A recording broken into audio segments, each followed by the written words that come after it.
Assalamualaikum warahmatullahi wabarakatuh. Ketemu lagi dengan saya, Denny Handayani di channel MATLAB. Pada video ini, kita akan belajar konsep dasar vektor. Silakan pelajari materi yang saya berikan di video ini sebaik mungkin, karena di akhir video nanti akan ada soal latihan yang bisa teman-teman kerjakan. Oke, kita langsung aja ke materi konsep dasar vektor.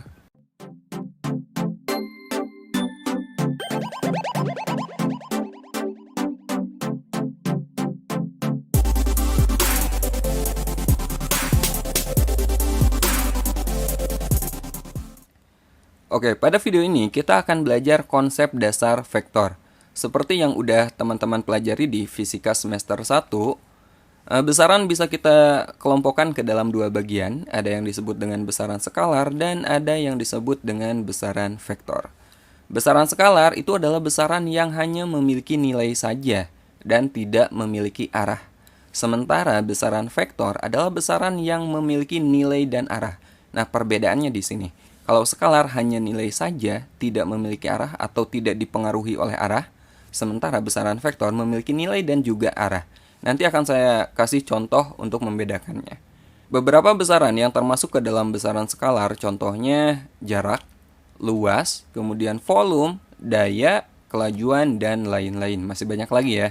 Kemudian beberapa besaran yang termasuk ke dalam besaran vektor, contohnya adalah perpindahan, ada kecepatan, percepatan, gaya, dan lain-lain. Oke, nah inilah beberapa contoh besaran skalar dan besaran vektor. Agar teman-teman bisa membedakan seperti apa skalar dan vektor, perhatikan ilustrasi berikut ini. Misalnya, seseorang berdiri di posisi ini, ya.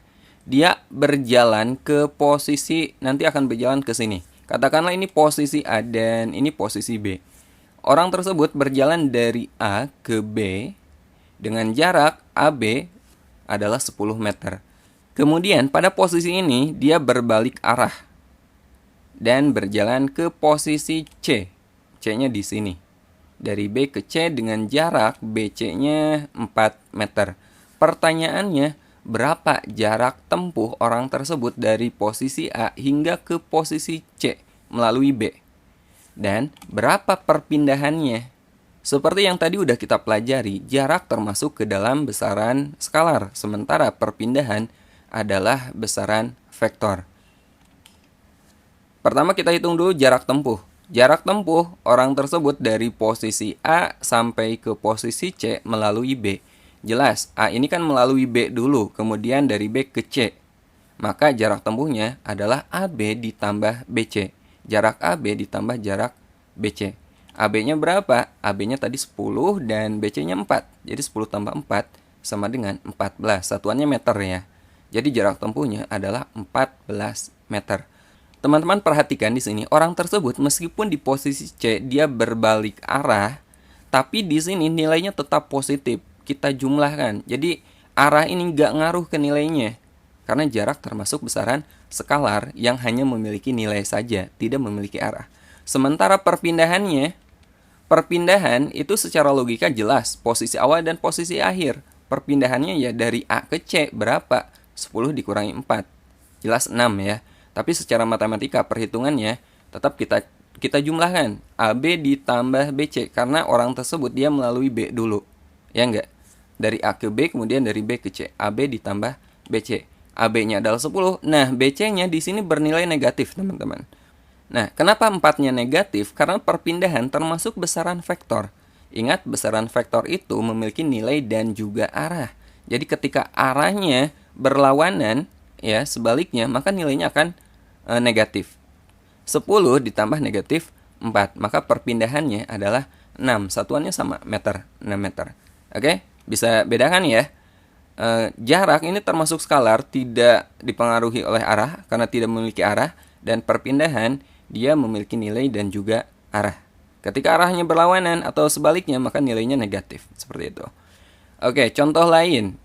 Contoh dari besaran vektor tadi adalah gaya. Misalnya ini suatu benda. Ya, katakanlah ini suatu benda, kemudian ada seseorang yang mendorong benda tersebut, katakan ke arah kanan ya, misalnya ke arah kanan. Orang tersebut mendorong ke arah kanan benda tersebut dengan gaya sebesar 100 Newton. Kemudian dari arah sebaliknya ada seseorang yang mendorong ke arah kiri dengan gaya sebesar 120 Newton. Pertanyaannya, berapa gaya yang bekerja pada benda ini? Ayo, berapa? Kemudian arah pergerakan bendanya akan ke arah mana? Ke kiri atau ke kanan? Ayo, teman-teman bisa nggak?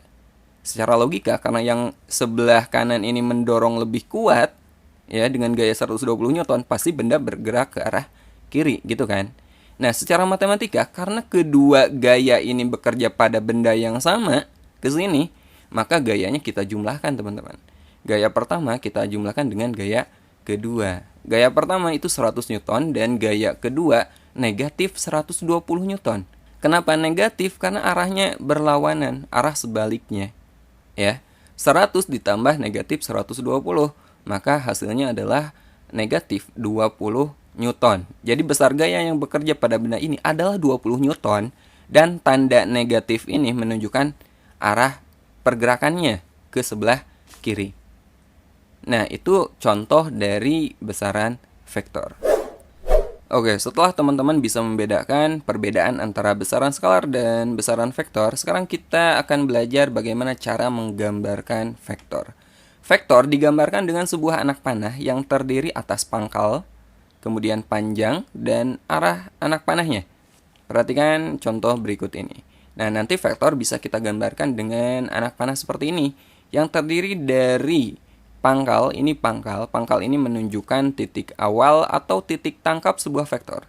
Kemudian panjang vektornya, panjang anak panahnya ini menunjukkan panjang vektor atau menunjukkan besar atau nilai suatu vektor. Jadi semakin besar vektornya, misalkan gaya 1 itu 5 Newton, kemudian gaya kedua 10 Newton.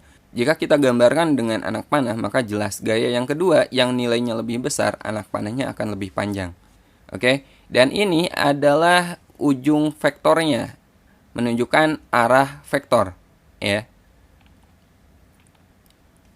Nah, sekarang kita pelajari notasi vektor. Misalnya ini adalah titik A dan ini titik B. Vektor yang menghubungkan titik A ke titik B atau titik pangkalnya di A dan ujungnya di B ini dikatakan sebagai vektor AB. Hati-hati kebalik. Sebaliknya, misalnya ini titik A dan ini titik B, vektornya itu pangkalnya di B dan ujungnya di A, maka ini dikatakan sebagai vektor BA, ya. Ingat, AB ini berarti dari A ke B, kalau BA berarti dari B ke A arahnya. Nah, selain dengan menyertakan titik koordinat awal dan ujungnya, pangkal dan ujungnya, bisa juga penamaan vektor itu kita gunakan huruf non-kapital, atau teman-teman biasa mengatakannya huruf kecil, yang diberikan tanda panah di atasnya, atau diberikan garis di bawahnya, atau ditebalkan. Jadi ada 3 cara. Misalnya seperti ini. Ini adalah vektor U. U non-kapital dengan anak panah di atasnya. Atau bisa juga kita tulis vektor U seperti ini dengan garis di bawahnya, atau ditulis tebal. Nah, yang paling umum biasa digunakan adalah yang pertama, yang ini ya. Ini vektor U. Tapi teman-teman mau nulis seperti ini bisa. Atau mau pakai huruf tebal juga bisa. Oke? Oke, sekarang kita pelajari vektor di R2. R2 ini berarti bidang. Vektor pada bidang. Teman-teman perhatikan vektor berikut. Ini vektor A. Ya, vektor A. Vektor A bisa kita tulis 3, 4. Nah, bilangan ini menunjukkan apa? 3 ini, angka yang atas, ini menunjukkan arah secara horizontal, ke kiri atau ke kanan. Ya, kalau ke kanan positif, kalau ke kiri negatif. Contohnya ini, vektor A, dia ke kiri sebesar 3 satuan. 1, 2, 3. Maka bagian atas kita tulis 3. Sementara yang bawah, ini menunjukkan arah secara vertikal, ke atas atau ke bawah. Jika ke atas positif, jika ke bawah nilainya negatif. Nah, vektor A ini dia kan ke atas, sebesar 4 satuan. 1, 2, 3, 4. Ke kanan 3 dan ke atas 4. Maka vektor A bisa kita tulis 3, 4. Oke, paham nggak? Nah, contoh lagi biar teman-teman lebih ngerti. Vektor B. Vektor B. Kita akan menuliskan vektor B. Perhatikan anak panah vektor B ini. Dia kan ke arah kanan kan? Ke arah kanan berapa satuan? 1, 2, 3, 4, 5, 6. Ke kanan 6 dan ke atas 1, 2. ke kanan 6, ke atas 2, maka vektor B adalah 6, 2. Atau bisa kita tulis seperti ini, 6,2. Atau bisa juga ditulis seperti ini, vektor B sama dengan 6i ditambah 2j. Oke? Biar lebih jelas, perhatikan lagi contoh berikut ini. Ini vektor C. Yang pertama teman-teman perhatikan arah secara horizontal ya, ke kiri atau ke kanan gitu. Nah, vektor C ini dia ke kiri dulu, ke kiri sejauh 1 satuan. Kemudian ke atas berapa satuan? 1, 2, 3, 4. Ke kiri 1 satuan dan ke atas 4 satuan. Kalau ke kiri negatif, kalau ke atas positif. Jadi vektor C adalah negatif 1, positif 4. Artinya ke kiri 1 satuan, ke atas 4 satuan. Atau bisa kita tulis vektor C sama dengan negatif 1,4. Atau bisa ditulis seperti ini juga, negatif I ditambah 4C. Masih kurang jelas? Perhatikan contoh lagi. Ini vektor D. Ingat, pertama kita perhatikan arah horizontal ya, ke kiri atau ke kanan. Vektor D ini ke kiri dulu kan. 1, 2, ke kiri 2 satuan dan ke bawah 1, 2, 3, 4. Ke kiri 2 satuan berarti negatif 2 dan ke bawah 4 satuan karena ke bawah berarti negatif. Negatif 4. Jadi vektor D adalah negatif 2, negatif 4. Atau bisa kita tulis seperti ini, negatif 2, negatif 4 atau negatif 2i dikurangi 4j, sama aja. Coba, sekarang vektor E. Vektor E dia ke mana? Ke kanan kan? 1, 2, 3, 4, 5. Secara horizontal dia ke arah kanan sebesar 5 satuan. Tetapi secara vertikal dia tidak ada pergerakan kan? Berarti hanya ke arah kanan saja. Maka vektor E adalah 5, 0. Ya, karena vertikalnya nggak ada. Jadi kita tulis 0. Atau bisa ditulis seperti ini, 5,0 atau vektor D sama dengan 5i. Jelas ya? Nah, itulah cara menentukan suatu vektor jika diketahui gambarnya. Sekarang sebaliknya, bagaimana cara menentukan atau cara membuat gambar suatu vektor jika vektornya diketahui? Contohnya yang ini. Vektor AB 5, 2. Silakan teman-teman gambar. Gimana coba? 5, 2, ingat 5 ini horizontal berarti ke kanan kan? Ke kanan sejauh 5. Ini positif 2 berarti ke atas. Ke atas sejauh 2 satuan. Jadi kalau kita gambar vektor AB ini artinya pangkalnya di A, ujungnya di B. Ke kanan 5, seperti ini ya gambarnya, berarti ke kanan 5, 1, 2, 3, 4, 5, dan ke atas 2 satuan, 1, 2. Jelas ya? Coba lagi. Vektor CD, pangkalnya di C, ujungnya di D. Negatif 3, 4. Negatif 3 ini berarti kemana? Ke kiri, teman-teman. Ke kiri sejauh 3 satuan. Ini positif, berarti ke atas. Ya, jadi kalau kita gambar CD itu ke kiri, dari C itu ke kiri 3 satuan ya. 1, 2, 3 dan ke atas 4 satuan. 1, 2, 3, 4. Nah, ini vektor CD. Oke? Coba lagi. Vektor U, 3i dikurangi 6j. Atau ini bisa kita tulis 3 negatif 6. Artinya 3 ini gimana? Ke kanan kan? Ini ke kanan karena positif. Negatif 6. Ini berarti ke bawah karena nilainya negatif. Jadi artinya ke kanan 3 satuan dan ke bawah 6 satuan. Jadi kalau kita gambar seperti ini vektor U-nya. Dia ke kanan 3 satuan, 1, 2, 3 dan ke bawah 6 satuan. 1, 2, 3, 4, 5, 6. Ini vektor U. Nah, sekarang kita akan belajar menggambar vektor di R3. Ya, vektor R3 ini artinya vektor pada ruang. Kalau tadi pada bidang itu hanya ada 2 arah, kiri kanan secara horizontal dan atas bawah secara vertikal. Horizontal dan vertikal. Tetapi pada R3 ini secara ruang di 3 dimensi, teman-teman. Jadi ada depan, belakang, kiri, kanan, atas, bawah. Ya. Di sini akan ada 3 sumbu. Jadi bukan hanya sumbu X dan sumbu Y, tapi ada sumbu X ini depan belakang, sumbu Y-nya kanan dan kiri, dan sumbu Z-nya atas dan bawah. Ya, contoh, misalnya kita akan menggambar vektor A, vektor A-nya 2, 3, 5. 2 ini menunjukkan X, ya sumbu X. Berarti depan belakang, karena ini positif 2 berarti di depan, teman-teman. Kalau positif di depan, kalau negatif di belakang. Positif 2 berarti di depan. Ini positif 3, ini nilai Y-nya ya. Ini X, ini Y, dan ini Z, teman-teman. Gini.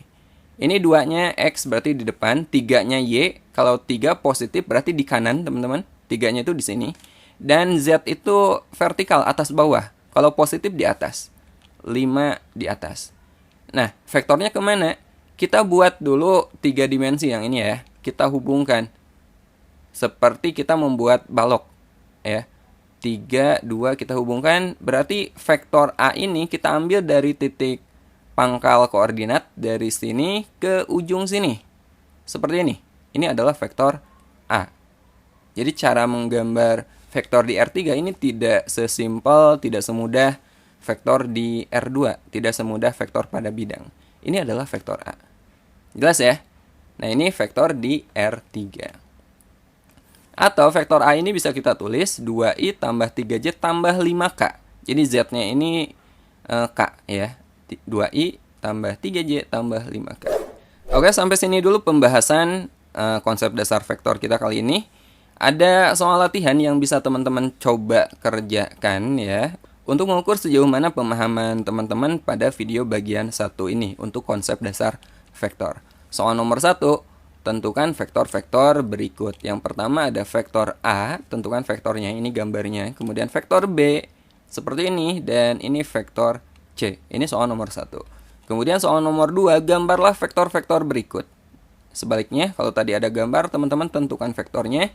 Nomor 2, ini ada vektor, teman-teman buat gambarnya. Ini vektor AB, negatif 35. Kemudian vektor CD, 2, negatif 6. Ada vektor U, negatif 5i tambah 3j, dan ini vektor P pada 3 dimensi atau pada R3, 3i tambah 5j tambah 2k. Ya, cukup 2 soal aja buat latihan. Sampai sini dulu, sampai ketemu di video berikutnya pada materi vektor. Assalamualaikum warahmatullahi wabarakatuh.